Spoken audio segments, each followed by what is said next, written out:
bonsoir à tous et on se retrouve pour les Lyoko Olympiques 2022 avec, on va commencer directement par présenter la nouvelle personne qui m'accompagnera pour les Lyoko Olympiques cette année. Cette personne ne vous est pas inconnue puisqu'il s'agit tout simplement du vice-champion en titre, Codex, qui est avec moi, qui est aussi également le MVP de la dernière saison.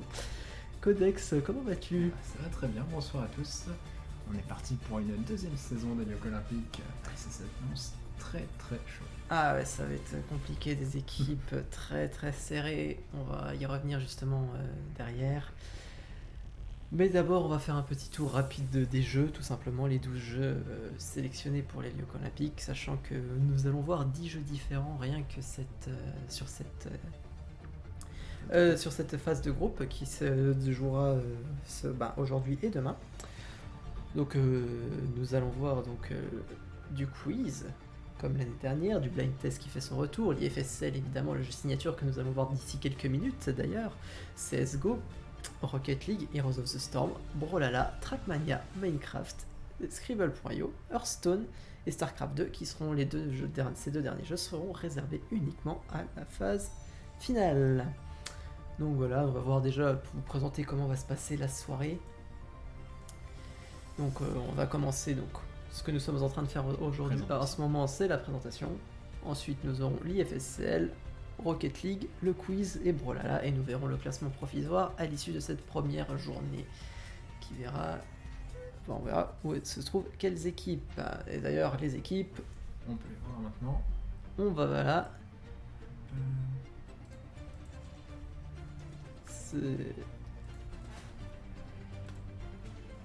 Tac, donc nous allons commencer par la première équipe qui c'est d'autre que... Non.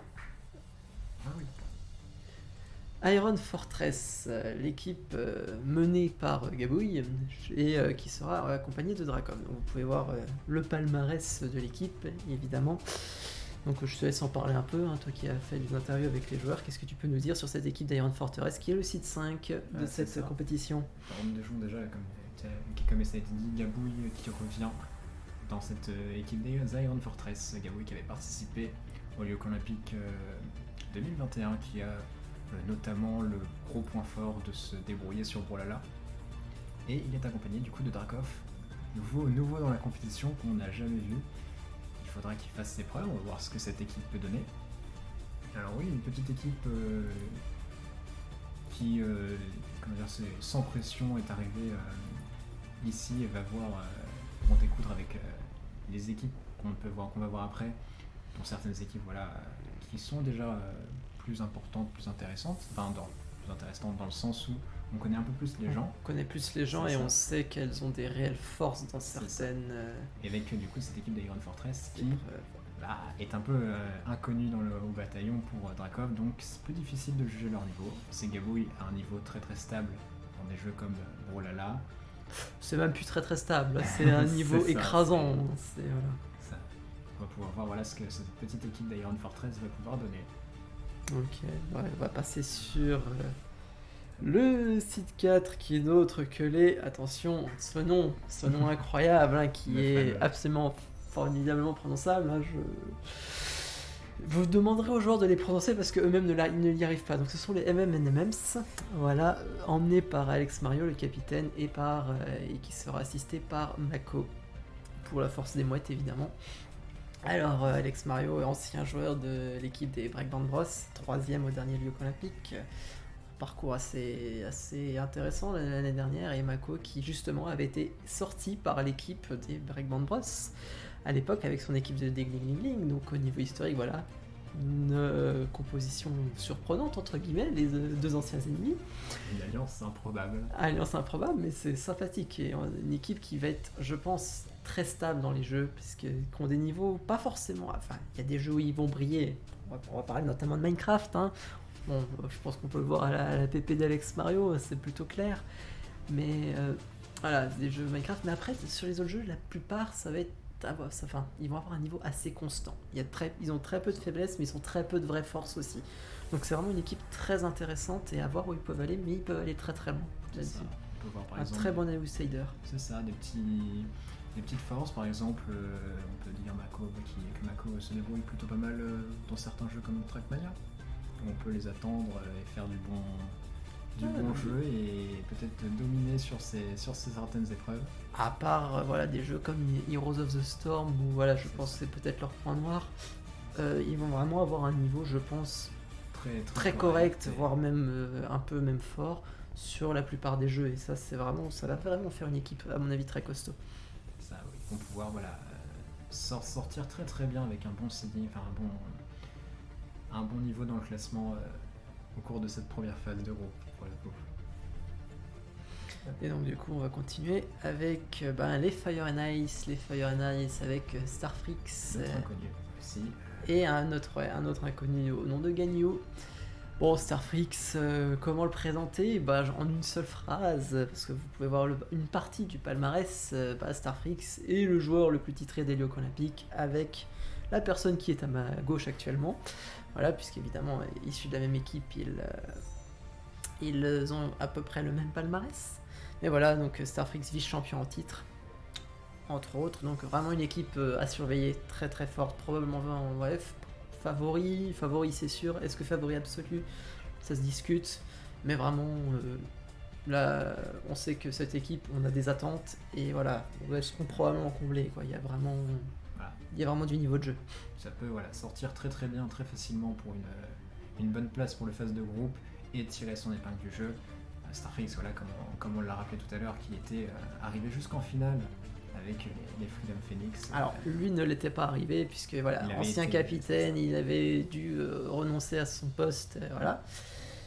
Et donc voilà, on peut les attendre, avoir du niveau et essayer de mettre en danger certaines équipes pour beaucoup de jeux, à voir jusqu'où ça peut nous emmener pour tout ça. Voilà, ensuite, équipe suivante, nous avons les Freedom Phoenix menés par Ava et soutenu par Elir. Alors, Freedom Phoenix, équipe vice-championne en titre, certes. Bon, il y a eu pas mal de problèmes dans le roster puisque le capitaine, qui était un ancien membre des Freedom Phoenix, a dû déclarer forfait. D'où on se retrouve avec un roster un peu spécial qui n'était pas prévu et formé très récemment. Donc une équipe pour laquelle ça risque d'être assez difficile parce que pas beaucoup d'entraînement, surtout que ce soit individuel si quand même, mais pas beaucoup d'entraînement ensemble. Peut-être y avoir des difficultés ici. Ça a des difficultés. En tout cas, beaucoup de motivation, on pense, dans cette équipe.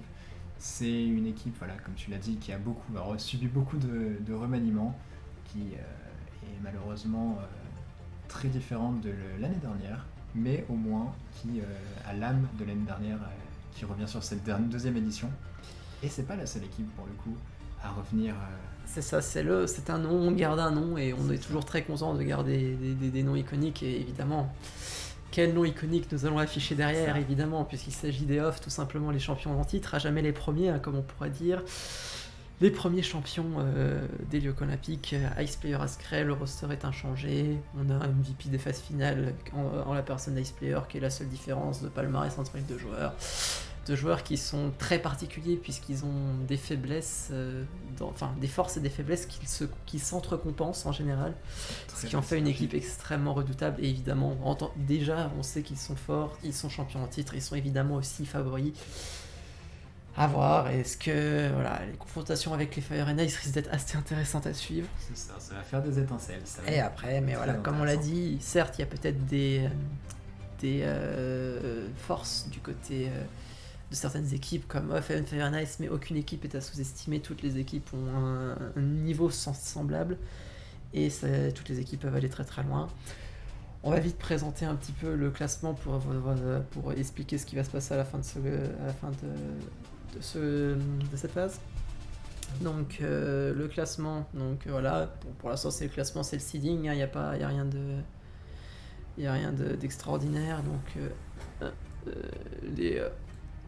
les off, Freedom Phoenix, Fire and Ice, tout simplement pour dire que les 3 premières équipes seront directement qualifiées pour les phases finales, tandis que les 2 dernières seront reléguées en phase de barrage, où il n'y aura qu'une seule place pour l'une d'entre elles en phase finale. Voilà, on reviendra plus en détail sur toutes les phases. Donc voilà, c'est tout pour la présentation de l'événement. On pourra en reparler aussi pendant l'IFSL qui va suivre. avec du coup, comme on l'a montré tout à l'heure, si on revient vite fait sur le programme, un petit programme assez chargé parce qu'on commence d'entrée de jeu avec un jeu assez intéressant, l'IFSCL, qui va pouvoir nous montrer plus, je pense, permettre de montrer la température dans certaines équipes. Juste après, on va commencer avec un gros morceau qui est Rocket League, avec plusieurs équipes qui semblent pouvoir sortir quelque chose d'intéressant et pouvoir commencer à prendre tranquillement une petite tête rapide au classement. Avec après, ensuite, on pourra dire avec le quiz, et là ça peut être très intéressant le quiz parce que c'est un truc, c'est vraiment quelque chose d'impossible à pronostiquer, on sait pas du tout qui va gagner, on verra bien, et puis après, brolala. Voilà, il y a des favoris. D'autres équipes voilà, qui vont être favoris, qui peuvent être... voilà, ça peut être une première journée assez intéressante parce que ça va être très global comme niveau, on va pouvoir voir ce qui va sortir. Ça va être pour l'instant le mental des joueurs qui va être important à tester. Yes. Du coup, on va marquer une pause pour briefer les joueurs sur l'IFSCL et on se retrouve juste après pour justement cette épreuve qui sera la première des Jeux olympiques. Tout de suite. Tout de suite.